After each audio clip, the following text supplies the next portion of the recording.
Alors, Xosura, qu'est-ce qu'on a? On a ici deux images.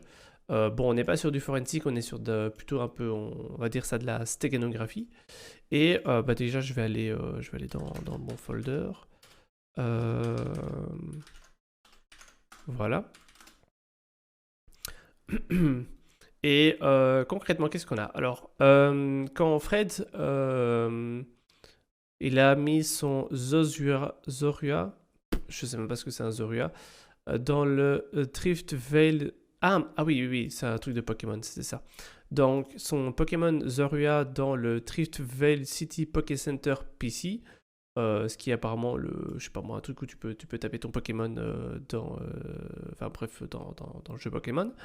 Quelque chose de bizarre c'est passé et il demande est-ce que tu peux l'aider à récupérer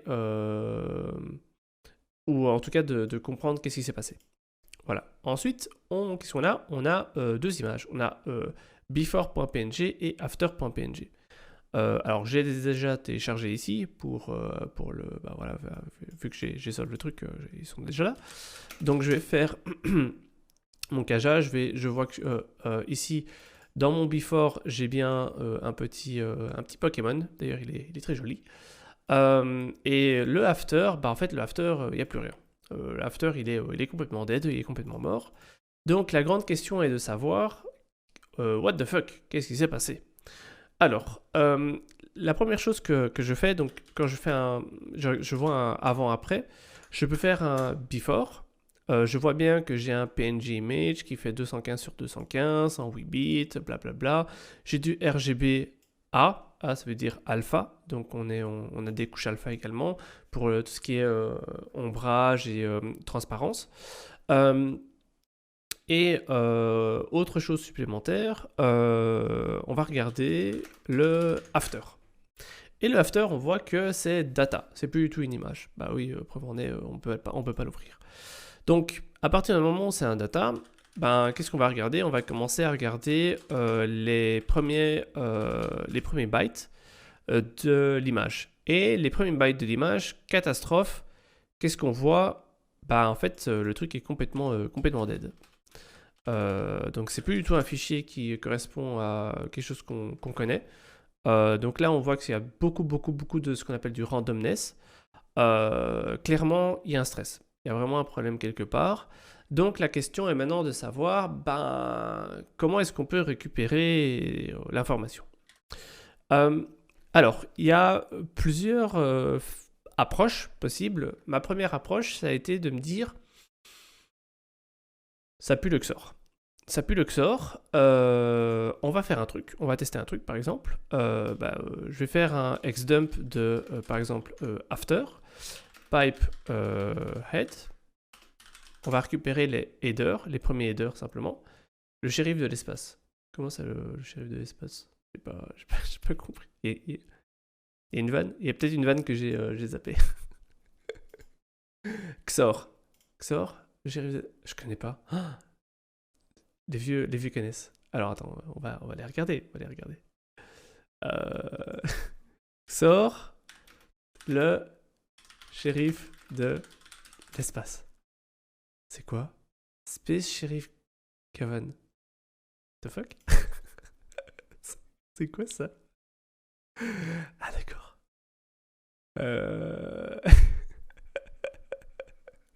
Ok.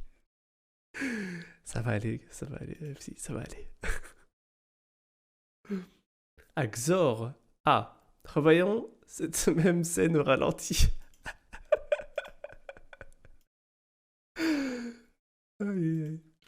Donc, c'est quoi ça? Ah, ça c'est le flag. On va pas regarder le flag maintenant. Ça vaut le coup si tu trouves la vidéo. C'est vrai, il y a un truc à regarder. Mais encore une fois, ça va cut l'audio. Après, on regardera juste après. Alors, du coup, on a ici un xdump. Moi, ce qui m'embête beaucoup, c'est qu'en fait, le début du xdump, normalement, on devrait avoir du random également. Pourquoi? Petite aparté paint de nouveau. Hop, on delete tout ça. quand on fait un XOR, qu'est-ce qui se passe? Reprenons, donc si on fait par exemple A XOR B. Après, pourquoi est-ce que c'est un XOR? En même temps, mec, c'est XOR. Voilà, voilà, XOR, XOR. Je me dis, il doit y avoir un truc avec du XOR ici. Alors, quand on fait A XOR B, qu'est-ce qui se passe? Donc, on est en binaire, donc c'est une opération binaire, mesdames et messieurs. Donc, quand on fait une opération binaire dans un XOR, vous avez remarqué que je fais des super beaux tableaux. Je fais en plus des super belles flèches. Franchement, je trouve que mon skill paint s'améliore avec le temps. Donc, quand on fait un XOR, qu'est-ce qui se passe? Alors, on va remplir ici des 0. 0, 0, 1, 1. Et ici, on va remplir 0, 1, 0, 1. Donc ici, on a une opération binaire avec toutes les possibilités. Donc on a 0 XOR 0, 1 XOR 0, 0 XOR 1 et 1 XOR 1. Jusque-là, tout va bien. Alors, la taille du fichier d'input est la même que celle du fichier en sortie, ce qui est un autre indice sur le fait que ce soit un XOR. Et à Talent Paint, what the fuck, c'est la méthode belge ça. Ah! Je vais même pas regarder en fait. C'est vrai ça? Attends, je vais même pas regarder la taille. Lol. Ah ouais, ils sont tous les deux 34K. En fait, pourquoi est-ce que je dis ça? Parce que tu pourrais faire un truc un peu plus dégueulasse et dire dans mon fichier que je XOR, je vais mettre plus de bytes à la fin. Et ces bytes-là, en fait, ne seront pas XORés, ou ça peut foutre le bordel. Ce serait aussi possible. Hein. Mais bon, alors là, ce serait vraiment dégueulasse. Donc, qu'est-ce qui se passe? Un XOR, ça veut dire c'est un OR exclusif. Donc, c'est un OU exclusif. Ça veut dire que, systématiquement, il doit y avoir un bit à 1 pour que la sortie soit 1. Mais jamais 2. Donc, par exemple, 0 ou 0, ça fait 0. Hein, jusque-là, tout va bien. Pourquoi? Parce que c'est une addition en fait. Hein. Un OR, c'est, on va dire, une addition de 2 bits. Donc c'est, en gros, c'est 0 plus 0, ça fait 0. Globalement, c'est ça. Et le OU exclusif, ça veut dire qu'il doit y avoir maximum un seul des opérandes qui soit à 1. Dans ce cas-ci, il n'y en a aucun. Donc, ça me sort un joli 0. 1 XOR 0, là, ça me fait 1. Pourquoi? Parce qu'on a 1 ou 0, bah, ça fait 1. Et comme il n'y en a que 1, il n'y a pas de 1 des deux côtés, dans ce cas-là, ça me fait bien 1. Rebelote, bon, on change l'ordre des opérandes, ça fait la même chose. Et finalement, qu'est-ce qu'on a? On a 1 ou 1, c'est censé faire 1, mais il n'est pas exclusif, parce qu'on a des 1 des deux côtés. Donc, ça me fait 0. Ça, c'est la première notion importante. Je vais mettre ça sur la gauche. Deuxième notion importante dans l'XOR, c'est que A, et là ça va être mind blown pour tout le monde, XOR B, attendez, je vais le refaire avec des couleurs. Donc si je fais A, hop, XOR B, c'est égal à B en fait, A XOR B égale, on va dire, C, admettons. A XOR B vaut C. Et dans ce cas-ci, on pourrait également dire que C XOR, par exemple, A égale B. C'est un peu chiant de toujours changer les couleurs, mais voilà, vous avez compris le principe. Et maintenant, on peut encore faire un autre truc exceptionnel ici. On peut faire C XOR B cette fois-ci. Ça va donner, je vous laisse deviner, A. Mais oui, exceptionnel. Oh là là là là. Vous êtes devenus des professionnels de l'opérante XOR en binaire. Et donc, ça veut dire quoi? Ça veut dire que, ici, maintenant que on a ces informations-là, donc là, on pose les bases du XOR. Une fois qu'on a ces informations-là, alors, petite parenthèse, alors effectivement, XOR, C XOR 0, pardon, C XOR, ça fera 0. Pourquoi? Parce que on peut déplacer les opérandes, et donc C XOR 0, ça fera C, en fait. Donc, autre chose, on peut inverser les opérandes, donc A XOR B qui vaut C. A XOR B, on pourrait mettre B XOR A.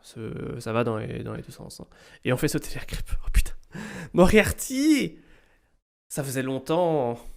Qu'est-ce que tu as mangé aujourd'hui? Alors, on continue. Donc, ça, c'est la notion de base. Maintenant, comment est-ce qu'on implémente tout ça dans un fichier? Alors là, c'est un peu autre chose.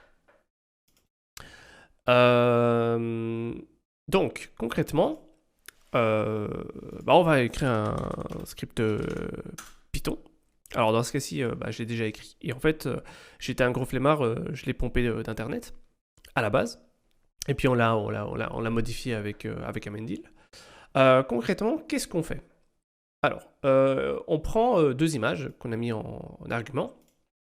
Ces deux images, on va les ouvrir. Et on les ouvre en mode byte. Donc on veut les bytes, on veut pas les caractères ASCII, parce que c'est du binaire. Hein. Donc on veut les bytes. Donc ensuite, pour les deux fichiers, on va lire le premier byte du premier fichier, et on va lire le premier byte de l'autre fichier. Rappelez-vous, ça correspond à ça. Globalement, l'idée c'est d'avoir... je vais remettre... globalement, l'idée c'est de faire une opération comme ça, sauf qu'on n'est pas en binaire, mais on est avec des bytes. Donc c'est des groupes. En fait, on va faire des groupes de 8 bits. Donc on va voir ici nos 8 bits. Voilà, je crois qu'il y en a 8, 1, 2, 4, 6, 8. Voilà. Donc on a nos 8 bits qui vont être là, qu'on va XORer avec un deuxième pack de 8 bits, donc un byte. Hop, je pense que ça fait 8 aussi. Et quand on va l'exorer, ça va nous donner un output. Output. Magnifique. Et donc, quand on a fait cet output-là, on va pouvoir l'écrire dans un nouveau fichier. Donc, let's go, on va faire ça. Alors, concrètement, comment est-ce qu'on fait ça? Donc, on a ici les premiers bytes. Salut Louis, comment vas-tu? On a le premier byte, on lit le premier byte du deuxième fichier, et ensuite, tant qu'il y a un byte à lire de chaque côté, donc en gros que la valeur, que byte vaut une valeur, à ce moment-là, qu'est-ce qu'on va faire? On va en fait les afficher. On va afficher le résultat qui va être une opération XOR. Alors l'opération XOR, elle est là, c'est le petit chapeau, l'accent circonflexe.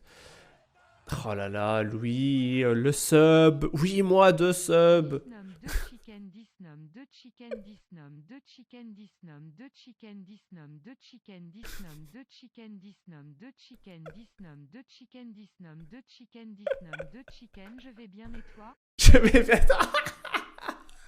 Excellent.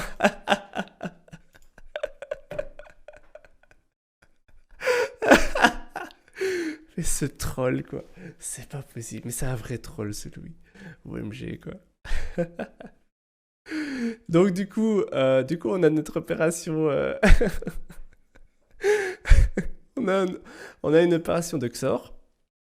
Et l'opération de XOR, on l'a fait avec les 2 bytes. Donc, ici, concrètement, en fait, on va récupérer le int, donc la valeur décimale du byte. Et de l'autre côté, même chose, la valeur décimale, et on va XORer les valeurs décimales. Et ça va nous donner un chiffre, tout simplement. Ça va donner une valeur décimale. Et ça, en fait, on va le poser dans... on va l'afficher. On va juste l'afficher, en fait. Donc, je vais vous montrer juste après ce que ça donne. Et ensuite, même chose, on recommence. On prend le byte suivant, etc., jusqu'au moment où il n'y a plus de byte. Concrètement, c'est ça le principe du script. Donc, si maintenant on veut exécuter ça, donc fait Python 3 xor.py avec le before et le after. Et juste, on va l'afficher à l'écran. Mais je veux juste afficher pour le moment le début. Qu'est-ce qu'on voit? On voit, alors peut-être que ce serait mieux de faire un pipe xdump -c pipe head. Voilà. Alors, ouais, c'est... En fait, je peux pas vous la montrer comme ça, en fait. C'est pas... Ça fonctionnerait pas. Alors, par contre, je sais pas pourquoi il me met un petit broken pipe derrière. Ah, mais ça, c'est parce que je fais mon pipe ici. Donc, à mon avis, peut-être qu'il va pas kiffer. Faudrait voir si je fais juste ça comme ça. Ok, ça comme ça fonctionne bien. D'accord. Donc là, en fait, qu'est-ce qu'il fait? Il m'affiche les caractères hexa de... en fait, il m'affiche le... Alors, je vous le montrer autrement sous un autre format, vous allez comprendre. Donc, si je fais un xdump-c de before, par exemple, pipehead, concrètement, tout ce que vous voyez affiché à l'écran, c'est tous les caractères ici. 89, 50, 4E, etc., etc. Sauf que, à l'heure actuelle, quand c'est affiché comme ça à l'écran, ce sont des strings. Ce ne sont pas des bytes. C'est ça la différence. Donc, maintenant, qu'est-ce qu'on va faire? On va poser tout ça dans un vrai fichier. Mais avant de poser ça dans un vrai fichier, qu'est-ce qu'on va faire? On va faire un pipe, ce qu'on appelle une commande xxd-r-p. Et ça permet d'interpréter les bytes qui sont au format, je dirais, les bytes au format string, comme on peut le voir ici à l'écran. On va pas les mettre au format string, on va les transformer en réel byte. C'est du HBasec, comment vas-tu? Et ça, où est-ce qu'on va le mettre? On va le mettre dans zboob.png. Donc ça, c'est fait. Maintenant, si je fais un xdump-c de zboob.png pipehead, qu'est-ce qu'on voit? On voit ici un PNG. Donc on voit 89, 50, 4E, 47, blablabla. Bla, bla, bla. Donc on a un PNG, mais ici il y avait les 4 X de devant qui sont un peu foireux. Alors pourquoi est-ce qu'il y a 4 X devant qui sont un peu foireux? Je sais pas. Faudrait que je regarde pourquoi il me fait ça. Mais concrètement, derrière, on est très très bien parce que ça veut dire qu'on a un PNG, on a un IHDR, etc., etc., etc. Mais du coup, qu'est-ce qui se passe? C'est que si je fais maintenant mon file de zboob, normalement, il ne doit pas le reconnaître. Et pourquoi est-ce qu'il ne le reconnaît pas? En fait, c'est assez simple. Il ne le reconnaît pas parce que il regarde les magic bytes. Les magic bytes, c'est ce qui se trouve en tout début du fichier. Et les magic bytes ici, c'est 0000. Bah, le mec, il connaît pas, il sait pas ce que c'est. Donc voilà. C'est pas des tangas. Non, c'est pas des tangas. Open path to img, write XOR byte array. Tiens, je viens de découvrir comment le faire depuis Python. Ah, mais c'est magnifique ça. C'est une très bonne façon. Donc voilà. Alors, il reste plus qu'à, par exemple, faire un xedit, j'en sais rien moi, il y a un xedit, je peux faire avec un xedit, xor, voilà, c'est très bien. Xor de zboob, on va ouvrir ça, on va refaire ça, on va virer, je peux pas virer, ah, attendez, hop, est-ce que ça marche si je fais, hop, pourquoi je peux pas delete? Je peux pas delete. Ah, attendez, on va faire comme ça. Ah, je peux pas. Aïe. Bon, ça y est, je sais même pas utiliser un. Xedit? Je peux faire ça avec Xedit? C'est possible? Il y a moyen de. Non command. Comment est-ce qu'on delete Ah, non. Vous avez un tips comment est-ce qu'on delete en Xedit ou un truc comme ça? Parce qu'en fait, j'utilise jamais ça. Donc du coup, je sais pas. En fait, tout simplement, je sais pas du tout comment est-ce qu'on fait ça. Il y a un truc au secours. Je sais même plus comment est-ce que j'ai fait ça en fait. Tente en live la version Python. Oh non, j'ai pas envie. Allez, on va quand même le faire. Mais ça ne changera rien en fait que je vais quand même avoir mon... Ah! Non, mais... Ah bah attendez, voilà. Je sais comment je vais faire ça. Regardez. Hop. On va pas faire ça. On va faire temp.txt. On va voler le truc. Là, on vole le truc. On ouvre temp. Ah mais non, attendez. Je suis pas sur le bon truc là. Voilà. Python, blablabla. On va envoyer ça dans temp.txt. Voilà. Sublime temp.txt. On supprime ça. Et voilà. On a notre magnifique truc. Donc on fait cat de temp.txt.